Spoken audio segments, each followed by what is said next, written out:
I'm Matt Willis, Public Health Officer for Marin County with a COVID-19 update for January 14th, 2022.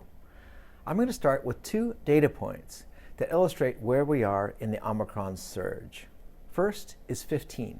That's the number of people there are in the community currently hospitalized for COVID-19 infection. That number comes from our 3 hospitals and reflects the people who would not have been hospitalized if it were not for their COVID-19 infection. The next data point is 15,000. That's the number of people we estimate to be actively infected in our community right now.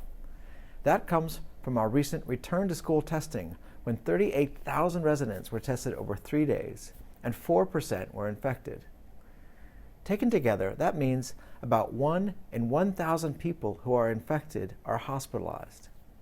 That's in line with numbers consistent with influenza. In Marin, hospitalizations with Omicron are rare. We've had 1 death in the past 2 weeks, and that was a person who was at the end of life in hospice care.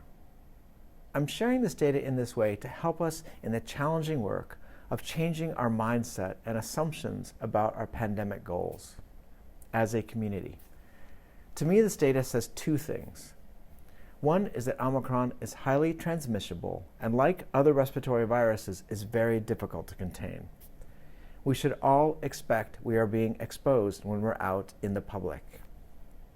Today, we issued a blanket exposure notification to all members of the school community, knowing that ongoing exposure is the safest assumption. The other thing this data says is that our high vaccination rates continue to protect us. While Omicron cases surge nationwide, our experience here in Marin is that for vaccinated and boosted people, the most common presentation is mild symptoms or no symptoms at all. Among those hospitalized due to COVID-19 infection in Marin, almost none are up to date with their vaccines, and almost all are over age 60. In fact, the group I'm most concerned about is our older residents who are unboosted and are out and about. Hopefully, they're at least wearing a KN95 mask in these settings. Because if you're mingling in public spaces, you will be exposed. It's that widespread. And those who are up to date with vaccines and boosters may not even know they're infectious and will be okay, but older and unboosted residents may not. It's important for everyone, especially our older residents, right now, to close that remaining gap in our community vaccine coverage by being boosted.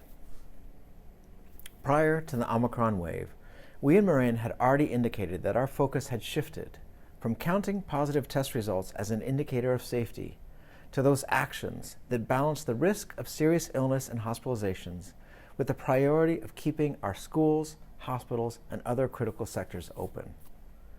Omicron is now so widespread, it pushes that question of where we draw that balance even further. This represents an inflection point in the pandemic, where we begin to transition to managing COVID-19 as we do influenza and other serious respiratory viruses, by exercising caution, minimizing contact with others when sick, and taking care of ourselves and one another. So does this mean we stop doing everything we're doing and go back to normal right away? Unfortunately not. There's still important reasons to stay the course for a few more weeks to prevent preventable infections. The wave is by no means over, and Omicron is not a common cold. Some are ending up in the hospital. Many are too sick to come to work or school, and we lack data on potential longer-term consequences of being infected.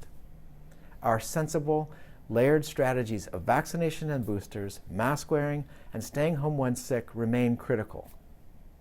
The next several weeks will be challenging, but we've already demonstrated we can manage a nuanced and balanced response as a community. And as a very highly vaccinated community, we know how to make the most of the tools we have. We urge everyone to practice patience and understanding with each other as we navigate this next chapter. Thank you for doing your part.